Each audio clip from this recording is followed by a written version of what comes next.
Hoje vamos tratar da Instrução Normativa número 3 de 2007, Instrução Normativa que revogou a Instrução Normativa número 1 de 2001. Perceba que a gente ainda tem muitas questões que parecem que tratam da Instrução Normativa número 1 de 2001, mas não. A gente já tem que utilizar como parâmetro a Instrução Normativa número 3 de 2017. Ela vai tratar, pessoal, sobre diretrizes para o exercício do controle no âmbito do Executivo Federal. Aqui vai tratar, por exemplo, as competências do Sistema de Controle Interno, vai tratar aqui as atribuições definidas para o Sistema de Controle Interno já estudadas lá na Lei Federal 10.180 de 2001. Ela vai tratar também de modelos práticos, de instrumentos de convergência que foram trabalhados em outras instruções normativas. Essa instrução normativa ela é muito ampla e vale a gente ter ciência disso, porque a gente não precisa estudar toda a instrução normativa. Então, se no seu edital está, por exemplo, a Lei 10.180, a parte que você tem assuntos correlatos da 10.180, a instrução normativa ela apenas trata pontos importantes das 10.180 aqui. Então, acredito que você pode ou estudar a Lei 10.180 ou dar uma lida rápida sobre os pontos principais aqui. Por exemplo, princípios éticos do auditor, a instrução normativa traz. Provavelmente você já estudou os princípios éticos antes. O que eu quero trazer aqui são os pontos mais relevantes que abordam pontos que caem em prova objetiva e também, mais importante, é você saber falar da discursiva, né, nas provas discursivas dos temas que eu irei abordar hoje. Essa instrução normativa possui pontos que podem ser cobrados em discursivas e o estudo desses pontos nessa aula conseguem fazer com que você avance o seu conhecimento e o seu estudo para poder enfrentar as questões objetivas e também as discursivas, beleza? Trouxe aqui o slide, pessoal, mas eu vou estar sempre mostrando para vocês aqui também como que está a literalidade, beleza? Então, por exemplo, a auditoria interna governamental é uma atividade independente e objetiva de avaliação. Então, a auditoria interna é uma atividade de avaliação e de consultoria. Então, isso aqui é o principal ponto que eu quero trazer para vocês, porque isso cai muito em prova. A auditoria interna, ela pode ser, é uma atividade independente, né? E objetiva de avaliação e consultoria. E tem como objetivo o quê?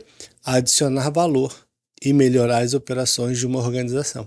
Isso cai em prova bastante, tá?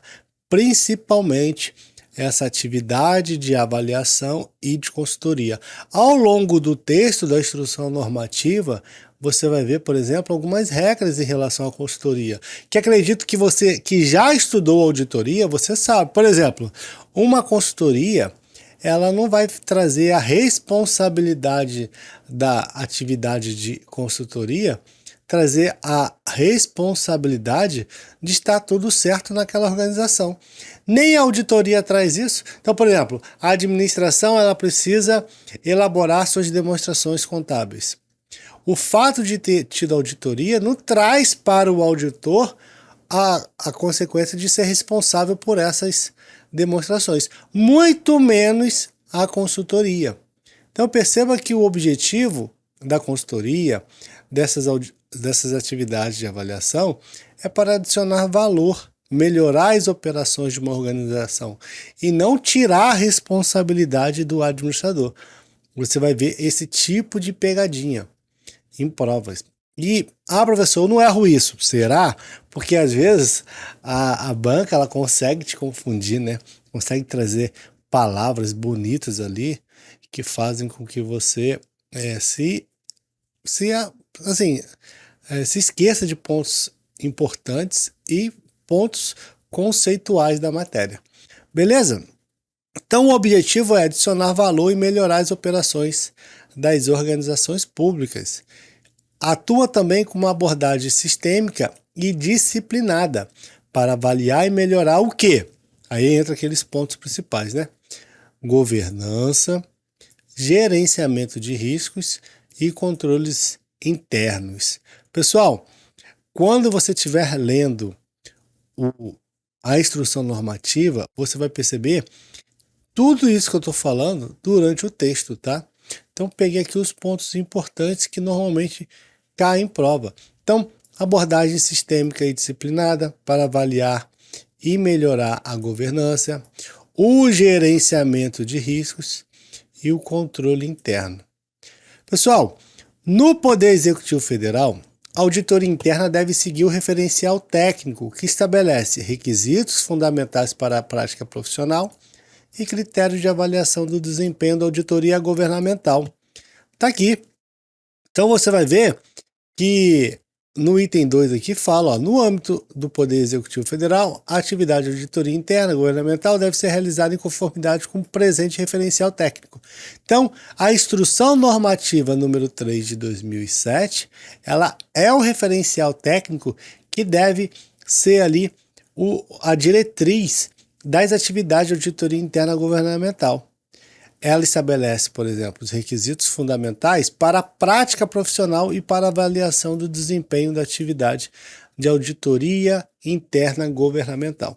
Alguns pontos aqui, eles não são tão importantes, não no sentido de a instrução normativa não é importante, e sim porque ele já foi estudado. Então, por exemplo, quando ele traz aqui o conjunto de unidades de auditoria interna governamental, a gente já estudou isso na lei que trata sobre o tema. Então, a instrução normativa repete.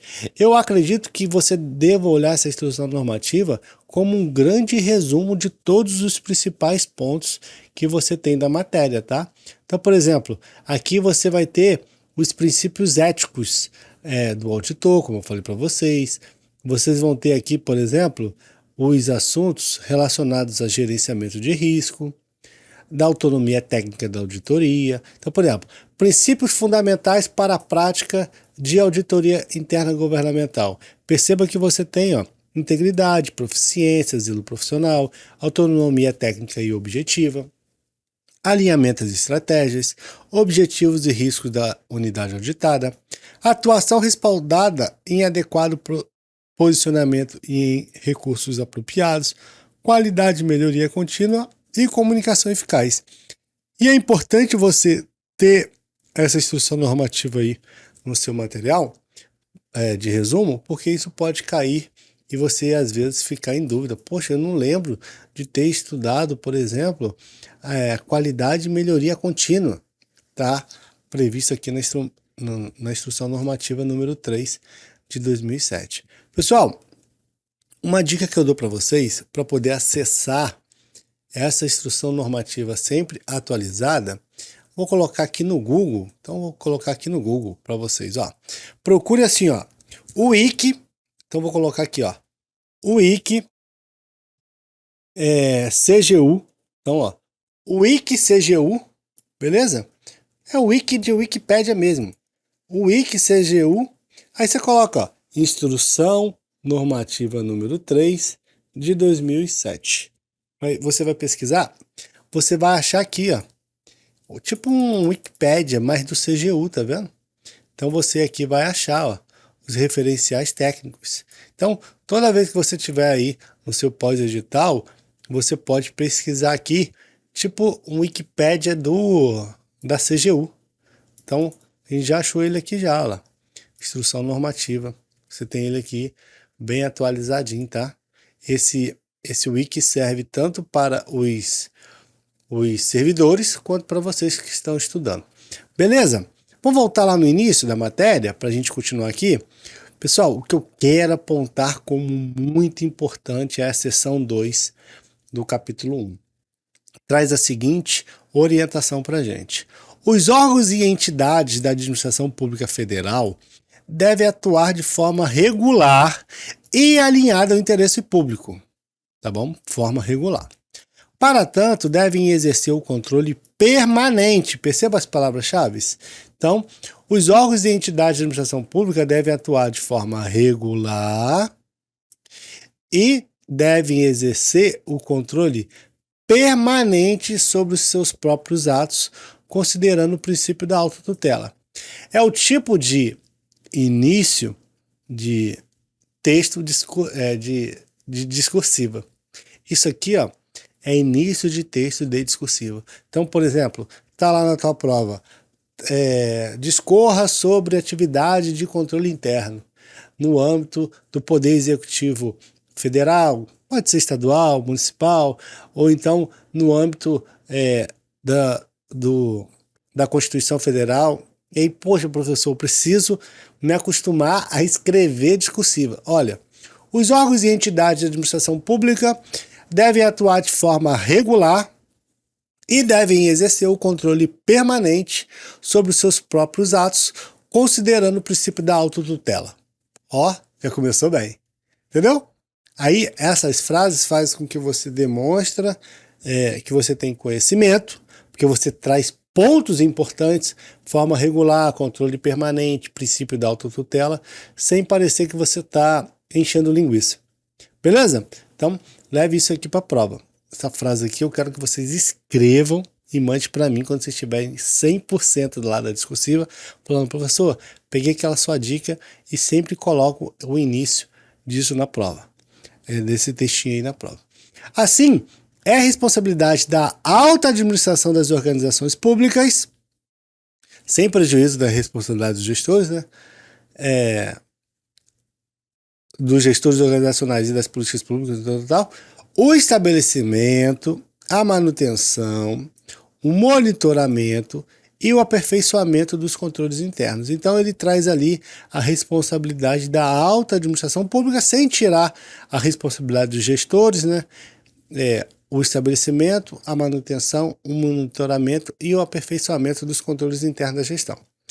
E por fim, a estrutura dos controles internos dos órgãos e entidades de administração pública federal devem contemplar as 3 linhas de defesa da gestão ou camadas, a qual deve comunicar de maneira clara a responsabilidade de todos os envolvidos, provendo uma atuação coordenada e eficiente, sem sobreposições ou lacunas. Então, eu quero tratar aqui sobre as linhas de defesa, que eu acho que é o ponto principal que a gente vai tratar nessa aula hoje, tá bom?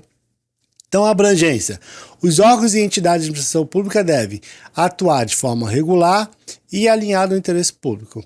Deve exercer controle permanente sobre os seus atos, conforme o princípio da autotutela.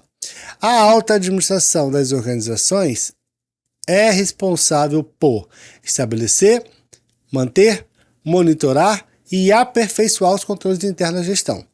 A estrutura de controles internos deve seguir o modelo das 3 linhas de defesa, garantindo a definição clara de responsabilidades e coordenação eficiente entre os envolvidos. Então, eu vou pedir que você printe essa parte, solicite para mim o texto dessa aula aqui, tá bom? Esse slide, porque aí você já consegue sacar bem o que vai vir cobrando em provas, mas também você vai ter um bom texto aí para discursiva dos principais pontos. Eu vou tentar explicar linhas de defesa junto com a explicação da prática de como funcionam as linhas de defesa, tá bom? É importante que a gente traga para o mundo real, né? Então imagina o seguinte, a gente tem um Programa Nacional de Distribuição de Medicamento. A auditoria interna, ela vai trabalhar, por exemplo, com a função de garantir que esses medicamentos sejam entregues aos pacientes, por exemplo. E aí, para isso, né, ela precisa avaliar se os processos desse Programa Nacional de Distribuição de Medicamento seguem normas de governança, se está cumprindo o gerenciamento de risco, se existe controle interno. Por exemplo, vai entregar medicamento assim para quem quiser? Não. Ah, é só chegar lá no postinho que eu pego o medicamento? Não, pessoal, tem que ter controle interno, tem que tratar os riscos envolvidos nesse programa nacional. A auditoria interna governamental vai garantir que esses medicamentos cheguem aos pacientes dessa forma, avaliando os processos desse Programa Nacional de Distribuição. E quando a gente pensa em processo de auditoria, né, a gente pensa, por exemplo, em processos de normas de governança, gerenciamento de risco, controle interno, a gente vai ter vários órgãos e vários níveis de controle que a gente vai ter durante exemplo aí, o Programa Nacional de Distribuição de Medicamento, seja um outro programa também. Então a gente tem vários níveis de controle.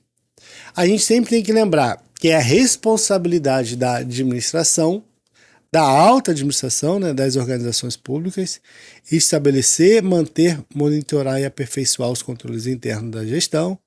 Então, por exemplo, quando o Tribunal de Contas faz auditoria, não pode, por exemplo, a alta administração falar assim: ah, eu nomeei o cara ali e eu não sabia que o gestor estava trabalhando mal. Não existe essa possibilidade. A alta administração é responsável por estabelecer, manter, monitorar, aperfeiçoar os controles internos da gestão. Ela não pode passar essa responsabilidade, beleza? Ela é responsável.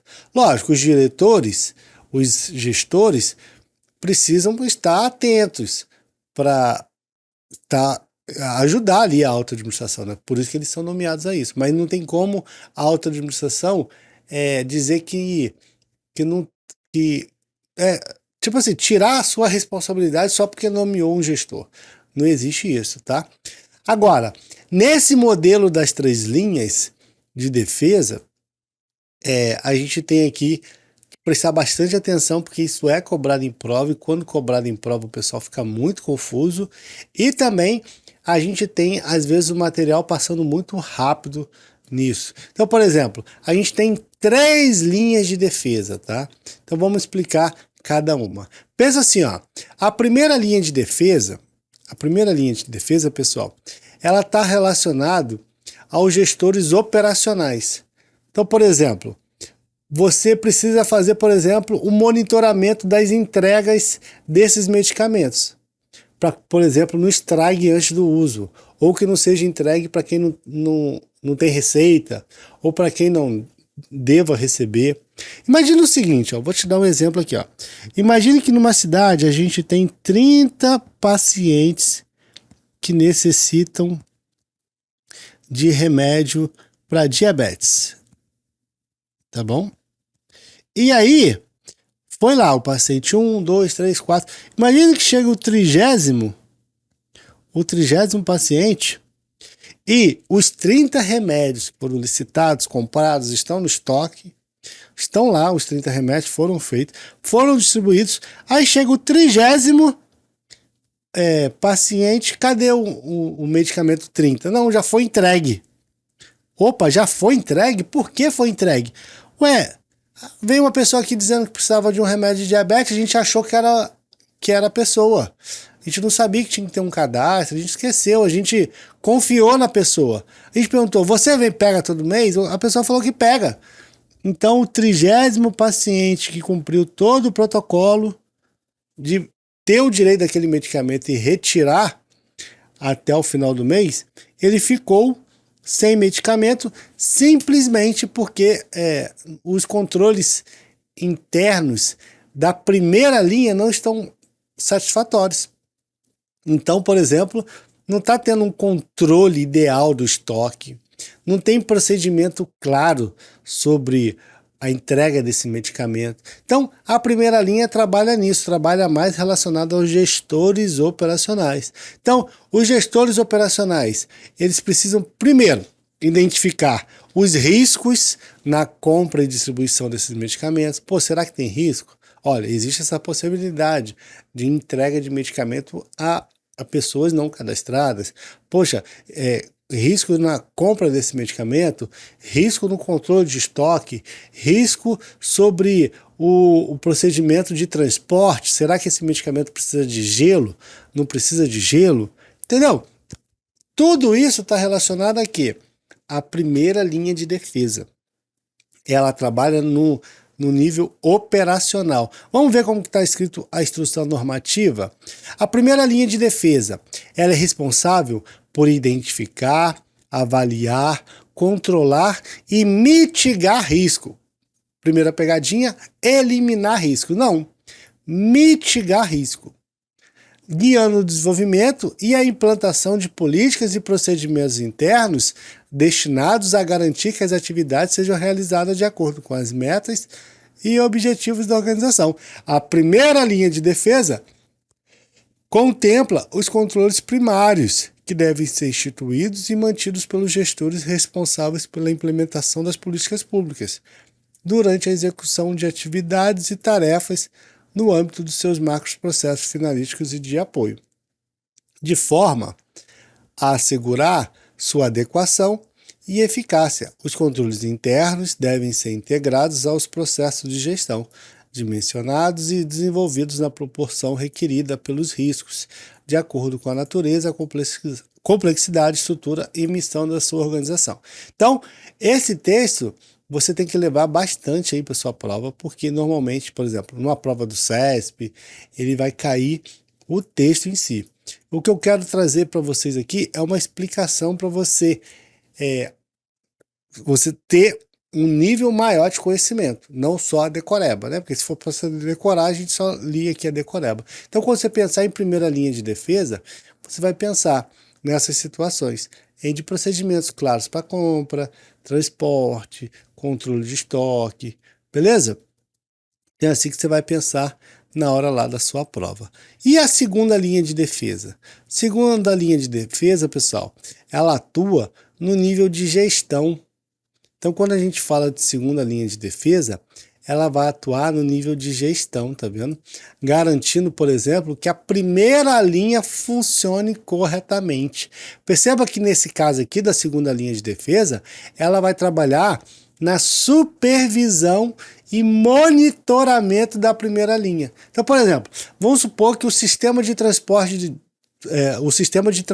de medicamento apresente falhas recorrentes. Aí a segunda linha vai agir para corrigir o problema. Eu vou dar um exemplo aqui, pessoal, mas assim, não leva isso para a prova não, tá? Só dou um exemplo aqui muito simples, só para a gente pensar. Lógico que não é aplicado à administração pública, que é muito mais complexa. Mas imagina o seguinte, você tem um porteiro ali. O porteiro seria a primeira linha de defesa. Só que você tem 10 porteiros. E aí, o porteiro é a primeira linha de defesa. E você tem o supervisor desses 10 porteiros.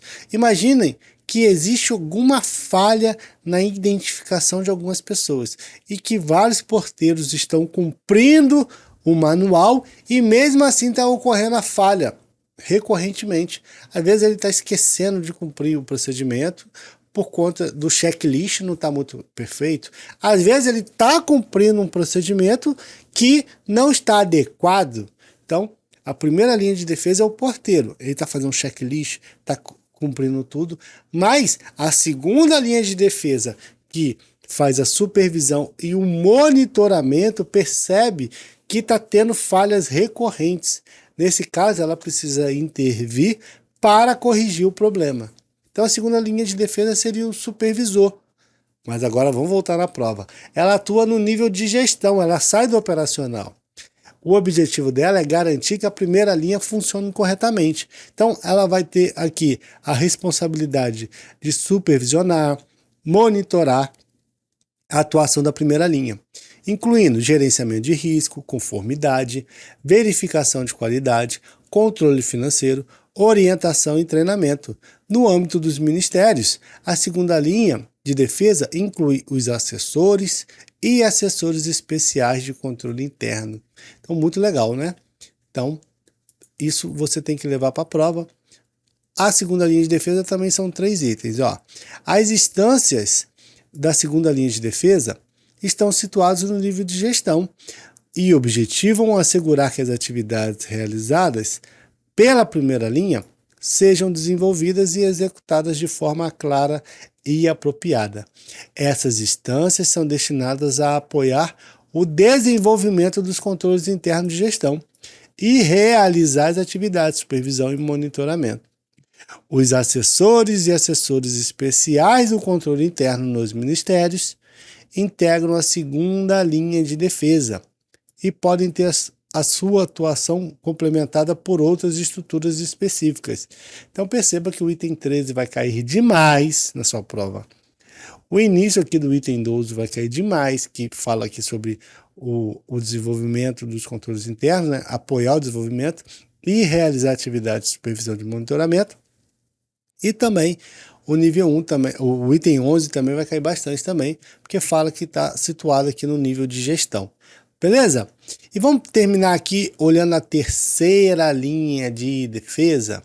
Então, a terceira linha de defesa, pessoal, ela vai trabalhar, ela é a própria atividade de auditoria governamental. Então, quando você está lá fazendo a sua atividade de auditoria governamental, você está trabalhando no nível de terceira linha. Então, a auditoria interna, ela vai analisar, por exemplo, se as duas primeiras linhas, tanto a primeira quanto a segunda, estão trabalhando de forma correta. Então, a auditoria interna vai verificar se a compra de medicamentos ocorreu de forma legal, se os estoques estão controlados, se há ou não desperdício público, tudo nesse programa aí de desenvolvimento, programa de distribuição nacional de distribuição de medicamento, que foi o exemplo que eu dei para vocês. Então, o nível 3 seria a auditoria interna governamental. Ela trabalha aqui, ó, no terceira linha de defesa. Ela atua de forma autônoma e objetiva, prestando tanto serviços de avaliação e de consultoria. Esse é um grande ponto que cai na prova.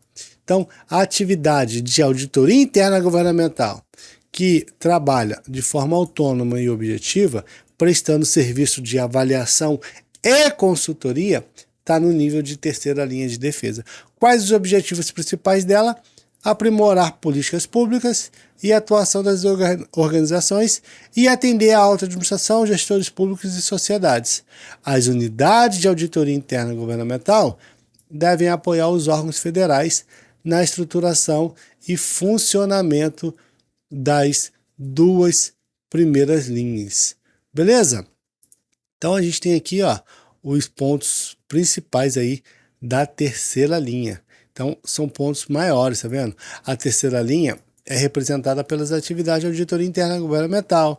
A atividade de auditoria interna governamental deve ser desempenhada com o propósito de contribuir para o aprimoramento das políticas públicas e a atuação das organizações que a gerenciam. Os pontos principais que a gente leu aqui, né?